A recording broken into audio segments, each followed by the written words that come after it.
جی ہاں دوستو، آج ہم پڑھیں گے نبی پاک صلی اللہ تعالی علیہ وسلم کے منہ مبارک کا لقمہ، یعنی آپ صلی اللہ تعالی علیہ وسلم کے لعاب دہان شریف کی برکت۔ تو جلدی کرے دوستو، اگر آپ اس ویڈیو کو مکمل دیکھنا چاہتے ہیں یا اس طرح کی اور معلوماتی ویڈیو دیکھنا چاہتے ہیں تو ہمارے اس چینل کو غلامان احمد رضا کو چینل کو سبسکرائب کرے۔ اس میں ہم نے نیا سلسلہ شروع کیا ہے باحوالہ، جس کے ذریعے آپ بہت ہی نہایت ہی مفید اور حیرت انگیز معلومات اور علم حاصل کر سکتے ہیں۔ تو جلدی کرے دوستو، اس ویڈیو کو لائک کریں، چینل کو سبسکرائب کریں۔ چینل کو سبسکرائب کرنے کا طریقہ نہایت ہی آسان ہے۔ اس طرح کا بٹن آپ کو ویڈیو کے نیچے لال رنگ کا نظر آ رہا ہوگا، اسے دبائے، ساتھ میں گھنٹی کو دبائے تاکہ آنے والی ویڈیو آپ تک پہنچ سکے بآسانی۔ تو جلدی کرے دوستو، اگر ویڈیو پسند آئی تو لائک کرے۔ اگر ویڈیو کے متعلق کسی قسم کا سوال یا کوئی مشورہ دینا چاہتے ہیں تو ویڈیو کے نیچے کمنٹ میں اپنا سوال کریں، ہم آپ کو آپ کے سوال کا جواب دیں گے۔ جلدی کرے دوستو، لیٹ نہ کریں۔ تو ابھی ہم اپنی ویڈیو کرتے ہیں شروع۔ السلام علیکم ورحمۃ اللہ تعالی وبرکاتہ۔ دوستو، آپ دیکھ رہے ہیں دلائل کے ساتھ باحوالہ۔ دوستو، عورتوں کی حقائیات کتاب میرے پاس موجود ہے، اس کا صفحہ نمبر آپ دیکھ لیں، اس کا صفحہ نمبر ہے 178، حقائق نمبر 55۔ اس کا عنوان باحیا عورت۔ لکھا ہے کہ حضور صلی اللہ تعالی علیہ وسلم کے زمانہ میں ایک جاہل عورت بڑی بد زبان تھی، مردوں سے لڑتی جھگڑتی رہتی اور بہت بے حیائی کی باتیں کیا کرتی تھی۔ ایک روز وہ حضور صلی اللہ تعالی علیہ وسلم کے پاس سے گزری، جب کہ حضور کھانا تناول فرما رہے تھے۔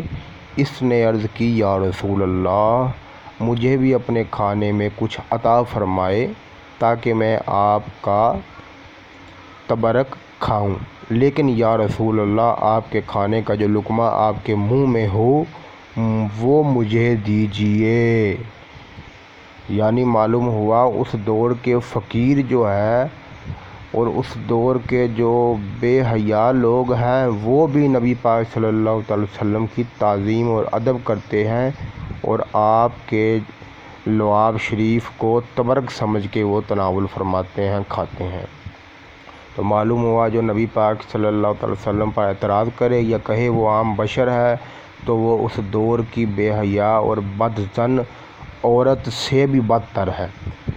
چنانچہ حضور صلی اللہ علیہ وسلم نے اپنے منہ سے لقمہ نکال کر اسے دیا، جسے وہ کھا گئی، جس کا اثر یہ ہوا کہ اس عورت میں اتنی شرم و حیا پیدا ہو گئی کہ مرتے دم تک پھر اسے کسی سے لڑتے جھگڑتے یا بد زبانی کرتے نہیں دیکھا۔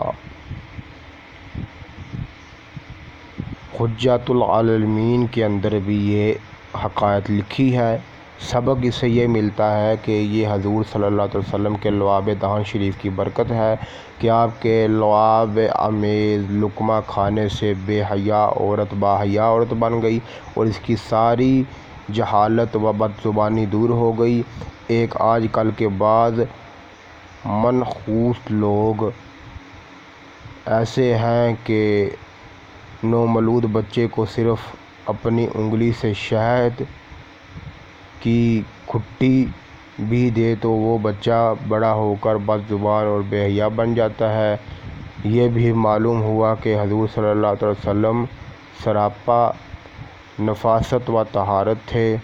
حضور کے خدام آپ کے منہ مبارک کی چیز کو نہایت شوق سے کھا لیتے تھے۔ آج کل کا کوئی بڑے سے بڑا صاف ستھرا شخص بھی کیوں نہ ہو، اس کے منہ کی چیز کھانے سے گھن آتی ہے۔ آگے